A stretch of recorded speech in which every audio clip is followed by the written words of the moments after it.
Good morning friends. आज की मेरी कहानी है शरारती रोशन। पुराने समय की बात है। एक गांव में रोशन नाम का एक लड़का रहता था। वह बहुत शैतान था। हर दिन उसकी शिकायतें उसके माता पिता को सुनने को मिलती। पिता ने रोशन को विद्यालय में पढ़ने के लिए भेज दिया। उसे वहीं रहकर पढ़ाई करनी थी, लेकिन उसकी शरारतों से शिक्षक भी बहुत परेशान हो गए। उस पर अपने शिक्षक की बातों का भी कोई असर नहीं होता था। रोशन कई बार बच्चों की सीट के नीचे चींटियां छोड़ देता, जिससे वे ठीक से पढ़ नहीं पाते। बच्चे उसके डर से उसकी शरारतों के बारे में अपने शिक्षकों से भी शिकायत न करते।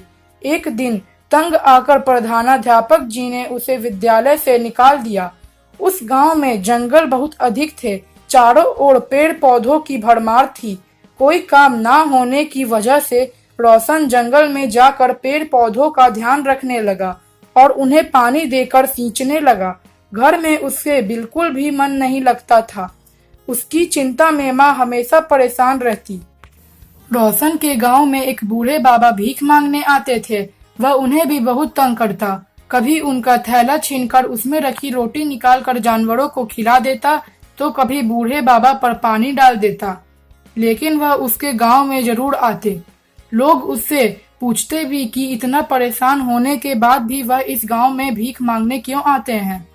वह सबको एक ही उत्तर देते कि रोशन बच्चा है, बच्चे शरारत नहीं करेंगे तो क्या हम बड़े लोग करेंगे। उनकी बातें सुनकर लोग चुप हो जाते। इसी प्रकार कई महीने बीत गए। एक दिन रोशन किसी गांव से आ रहा था। उसे घर पहुंचने की जल्दी थी। किसी किसान ने अपनी फसल की रक्षा के लिए नागफनी की बाड़ लगा रखी थी। रास्ते में नागफनी के कांटे गिरे हुए थे। उसकी नजर उन कांटों पर पड़ी। उसने सोचा कि वह एक दो नागफनियों को लेकर रास्ते पर डाल दे तो बड़ा मजा आएगा। उसने दो नागफनियों को उठा लिया और उन्हें घास के नीचे छिपा दिया। फिर घर चला आया। 2-3 दिन बीत गए और वह इस बात को भूल भी गया। आज वह स्वयं उसी रास्ते से जा रहा था। उसी रास्ते से बूढ़े बाबा भी आ रहे थे। रोशन को शरारत सूझी। उसने कहा, जरा थैला दिखाना। बाबा ने उसे थैला दे दिया। उसमें एक फटी धोती थी, 2 रोटियां भी थी। वह थैले को लेकर उछालने लगा कि अब वह थैला नहीं देगा। बाबा उसके करीब आते तो वह दौड़कर थोड़ी दूर भाग जाता। इसी भाग दौड़ में अचानक सूखी नागफनी के कांटों पर रोशन का पांव पड़ गया। उसके पूरे तलवे में कांटे चुभ गए। वह अचानक एक ओर लुढ़क गया। थैला उसके हाथ से छूट गया। बूढ़े बाबा रोशन के पास आए। वहां उन्होंने अपनी लाठी से घास हटाई तो उन्हें एक और नागफनी नजर आई। उन्होंने उसे भी डंडे से दूर हटा दिया और रोशन के पास बैठकर पांव से कांटे निकालने लगे। बाबा ने रोशन के पांव से काफी कांटे निकाल दिए। फिर भी कुछ कांटे उसके पांव में चुभे ही रह गए। बाबा ने उसे सहारा देकर खड़ा किया। रोशन ने कहा, मैं घर नहीं जाऊंगा। छाया में बैठकर पहले तलवे के सारे कांटे निकालूंगा, तब घर लौटूंगा। बाबा ने कहा, यदि तुम मेरी झोपड़ी तक चलो तो मैं तुम्हारे तलवे के सारे कांटे निकाल दूंगा।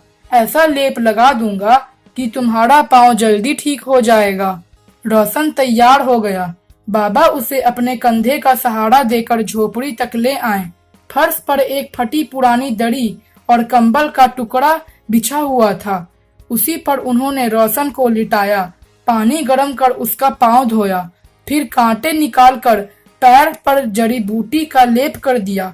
रोशन को लेप से बहुत राहत मिली और वह सो गया। बाबा ने अपने थैले से भीख में मिले चावल निकाले और खिचड़ी बनाई। फिर गांव जाकर दूध ले आए। उन्होंने रोशन को खिचड़ी खिलाकर पीने के लिए दूध गर्म करके दिया। रोशन को अब उनसे नजरें मिलाने में भी शर्म आने लगी। उसने बाबा को दादा कहकर पुकारा। दादा शब्द सुनकर बाबा की आंखों से आंसू बहने लगे। रोशन ने चकित होकर पूछा, आप रो क्यों रहे हो? नहीं बेटा, कोई बात नहीं है।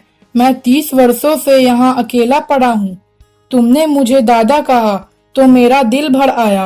बाबा बोले, नहीं दादा, अब तुम्हें भीख मांगने की जरूरत नहीं होगी। मैं तुम्हें खिलाऊंगा। रोशन बोला। बाबा हंसकर चुप हो गए। शाम होने जा रही थी। बाबा ने उसके पाँव का लेप गर्म पानी से धो दिया। अब उसके पाँव में एक भी कांटा नहीं था। इसके बाद बाबा उसे गांव तक छोड़ने आए। रोशन दौड़कर घर गया और रोटी तथा सब्जी लेकर आया। कहा, दादा इसे रात में खाना, मैं कल सुबह आऊंगा। उस दिन से रोशन पूरी तरह से बदल गया। अब वो मन लगाकर पढ़ाई भी करने लगा और साथ ही अपने पिता के साथ खेतों में जाकर काम भी करने लगा। गांव के सभी लोग अब उसकी बहुत तारीफ करने लगे। फ्रेंड्स, अगर कहानी अच्छी लगे तो आप प्लीज मेरे चैनल को लाइक और सब्सक्राइब जरूर करें।